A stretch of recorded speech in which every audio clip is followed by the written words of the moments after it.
یہ کہانی ایک چھوٹے گاؤں کے قریب کسان احمد کی ہے جو اپنی روزی روٹی کے لیے کھیتوں میں سخت محنت کرتا تھا۔ اس کی زمین زیادہ زرخیز نہ تھی مگر وہ صبح سے شام تک محنت کر کے اپنے بچوں کا پیٹ پالتا تھا۔ اس کی بیوی سارا اور 3 بچے ہر وقت دعا کرتے کہ اللہ ان کی مشکلات آسان کرے۔ ایک سال شدید قلت آئی، بارش نہ ہونے کی وجہ سے احمد کی زمین سوکھ گئی، فصلیں برباد ہو گئی اور اس پر قرضوں کا بوجھ بڑھنے لگا۔ گاؤں کے بڑے زمیندار نے بھی اس کا مذاق اڑایا اور کہا، احمد اب تمہاری زمین میں کچھ نہیں اگے گا، تمہیں یہ بیچ کر کہیں اور مزدوری کرنی چاہیے۔ مگر احمد اللہ پر بھروسہ رکھے ہوئے تھا۔ اس نے جواب دیا، اللہ جسے چاہے عزت دے اور جسے چاہے آزمائے، میں صرف اس کی ذات سے امید رکھوں گا۔ حالات مزید خراب ہوتے گئے، بچوں کو کھانے کے لیے کچھ نہ ملتا مگر احمد نے ہمت نہ ہاری۔ اس نے روزانہ اللہ سے دعا کی اور کوشش کرتا رہا۔ ایک دن جب وہ کھیت میں کھڑا آسمان کی طرف دیکھ کر دعا مانگ رہا تھا تو ایک بزرگ اس کے پاس آیا۔ بزرگ نے احمد سے پوچھا، بیٹا تم اتنے پریشان کیوں؟ احمد نے اپنا حال سنایا، جس پر بزرگ نے مسکرا کر کہا، اللہ پر یقین رکھو، وہ تمہاری محنت کو ضائع نہیں کرے گا۔ یہ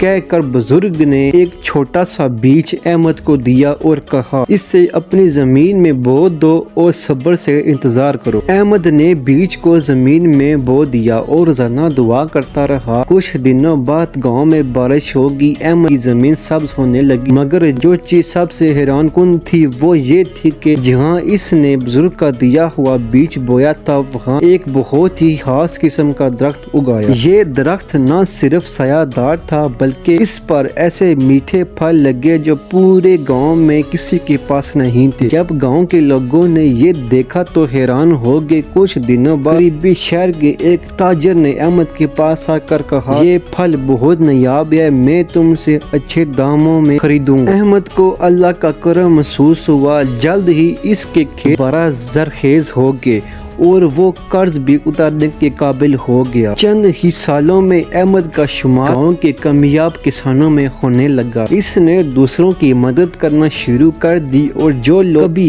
اس کا مذاق اڑاتے تھے وہ بھی اب اس سے دعائیں لیتے۔ جب زمیندار نے احمد سے پوچھا، تم نے یہ سب کیسے حاصل کیا؟ احمد نے جواب دیا، یہ سب اللہ پر بھروسہ اور صبر کا نتیجہ ہے۔ جو شخص نیت صاف رکھے اور اللہ پر یقین کرے وہ کبھی رسوا نہیں ہوتا۔ یہ سن کر زمیندار بھی احمد سے معافی مانگنے لگے اور اپنی زندگی میں پہلی بار اللہ کی طرف رجوع کیا۔ دوستو، یہ کہانی ہمیں سکھاتی ہے چاہے مشکلات کتنی ہی بڑھ جائیں مگر ہم اللہ پر بھروسہ رکھیں اور محنت کریں تو وہ ہمارے لیے ایسے راستے نکالتا ہے جن کا ہم تصور بھی نہیں کر سکتے۔ احمد کی کہانی صبر، یقین اور دعا کی طاقت کا بہترین نمونہ ہے۔ امید کرتا ہوں کہ آپ کو یہ کہانی اچھی لگی ہوگی۔ اپنی قیمتی رائے کمنٹس میں بتائیں اور مزید ایسی ویڈیو دیکھنے کے لیے میرے چینل کو سبسکرائب کریں۔